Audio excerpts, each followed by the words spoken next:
ahead and move on to the Los Angeles Lakers. As we mentioned earlier, they were the first team to make a move at the trade deadline. And the Lakers did make a move with the Washington Wizards today by trading for Rui Hachimura, former 9th overall pick. The Wizards received 3 second-round picks, 2023, 2028, and 2029, and Kendrick Nunn. The Lakers are currently the 12th seed. AD is returning very, very soon. What does this trade mean for the Los Angeles Lakers, and does it help them make the play-in tournament? I think it's a step in the right direction in terms of course, aggression. In them realizing, we have a 38-year-old LeBron. We can't waste time. With how especially these last 10 to 15 games, the way LeBron's been playing, averaging almost 33 to 34 points per game. In this stretch that he has without AD, they realize they have to maximize his potential. And Rui is a solid outside shooter. I think he's shooting about 38%. 30, From the 30, 35. From this year, I think this year might be 38. I was just looking at it in a second. Lakers fans have already been looking up that 3-point percentage.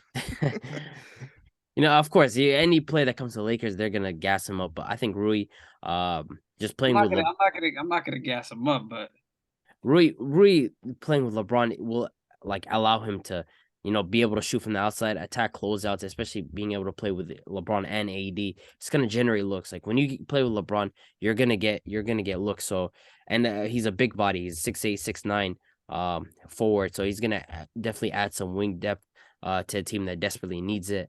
Defensively, he's been terrible though. Defensively, he's a terrible defender. A lot of that comes down to effort though. So who knows? Maybe a change in environment can help. And of course, having AD there doesn't harm you at all. So I think this does help the Lakers. Is it a needle mover to say, they're a playing team? I mean, not really.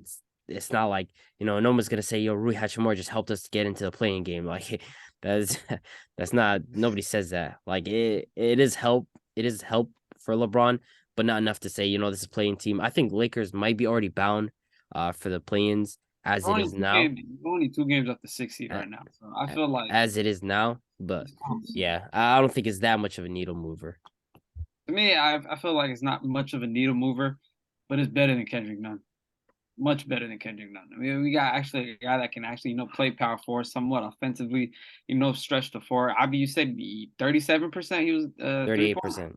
Nah, so he's shooting 33%, right? 33.9, 34% basically. But a guy like this can benefit from LeBron offensively. I mean, on the Wizards team, you got a whole lot of guys that don't do, a whole lot of nothing. There's just a bunch of whole lot of nothing over there. You got Porzingis, who's just hooping, Kuzma hooping.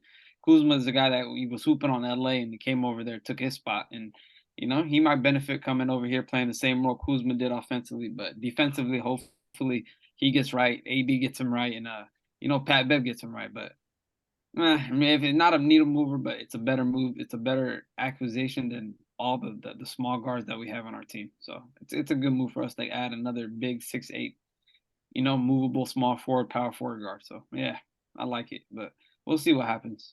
I mean, when he plays 20 minutes a game, he has 37% from the 3-point line. Oh, when he plays 20 minutes, okay. Yeah, that's that in general.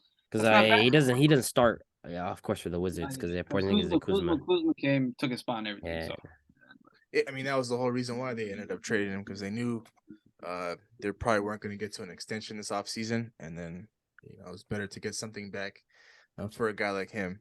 But I mean, I like this move for the Lakers. I won't sit here and be a hater. I think this is good for them to, kickstart the trade deadline and be the first team that's aggressive because, of course, they're sitting at the 12th seed right now. I mean, whether or not they're a couple games out from the 6th seed, wins don't come easy in the NBA, and they don't come easy for the Los Angeles Lakers as of late.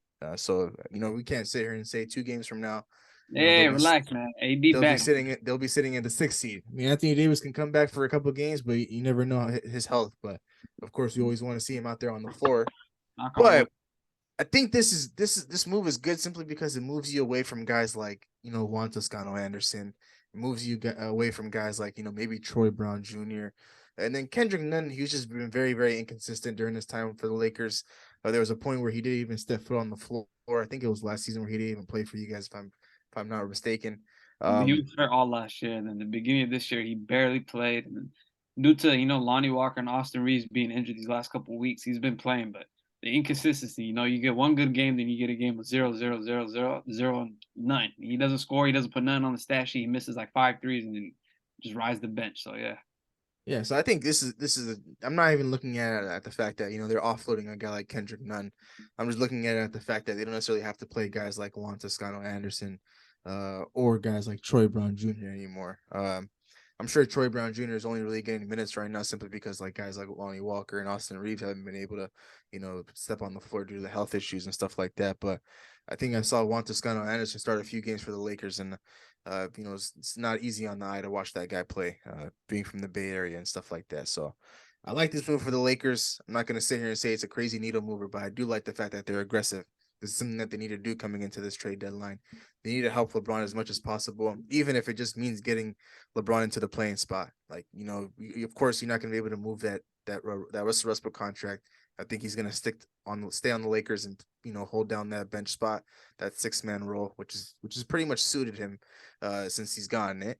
And then those 2 first-round picks that in 2027 and 2029, you just keep those and see what you can get in the offseason. But who knows? Maybe you can make a move for a guy like Bogdanovich from Detroit. I know the Detroit Pistons, a team I didn't mention in our buying and selling. They might be a team that's looking to sell guys like Bogdanovich and Sadiq Bey, depending on their value. You might be able to snag up one of those guys. Bogdanovich would be perfect on this Lakers roster right now. I cannot lie. But Rui Hachimura isn't half as bad. So, it's good for the Lakers, but they do need to be more aggressive. This can't be the one and only move. They know they need more moves to make, and this is a step in the right direction. So I like it.